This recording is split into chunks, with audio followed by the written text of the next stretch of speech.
Marcos Villegas for FightUpTV.com, standing here with a victorious Dan Hardy. Yeah. I see it in your eyes.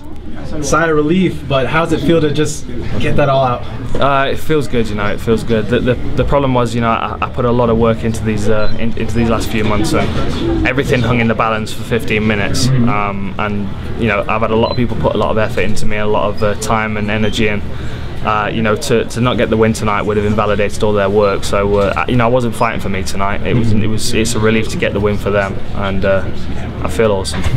Deconstruct the finish for me.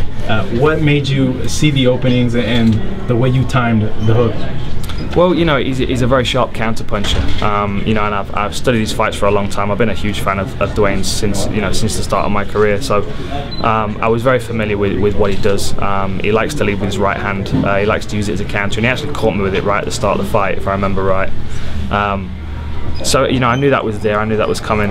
So my goal was just to try and fake and get him to, you know, to throw that right hand away. Yeah, because I saw that you faked a few times, jab, hook, and I thought I looked at the replay. It seemed that you wanted to go for a jab, and then you caught him with the hook. Yeah. Well, I threw the fake to draw his right hand away from his chin, then came around the side. I know he's been caught with a few left hooks in the past, and you know, it's usually that same situation. So knowing I've got a good left hook when I land it, I tried to capitalize on that. So you're in a good place right now. You finally got a camp that you've been there this whole time. Going forward and looking at this fight, what do you think you need to do to keep this momentum going in your favor? Everything's in place now. You know, it's just a case of you know, just repeating what's been done. I've got a winning formula now. I've got a great team of guys around me, and I'm improving every day. You know, I'm looking forward to getting into the gym every day, and that's not been the case in a lot of training camps in the past. I've woken up knowing that I've got to go to work. You know, and it's not been work this training camp. It's been a real enjoyable process. I have a lot of fun in the gym with the guys that are training me, and I'm improving every day.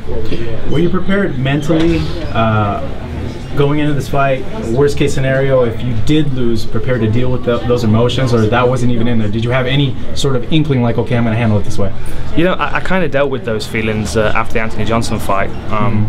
You know, after that fight, that was my third in a row, and you know, I got back to the dressing rooms and kind of sat down for a while, and you know, I thought to myself, that's the end of my UFC career. You know, yeah. three losses in a row, and now what comes? You know, so I kind of went through a mourning process. You know, dealing with you know, with the fact that all the work I'd done had come to an end, and after that, you know, I went into the lighter fight not really knowing whether I wanted to fight again. I was just enjoying myself at that time. I just went in there for a fight. I didn't make good decisions, and you know, it showed in the night.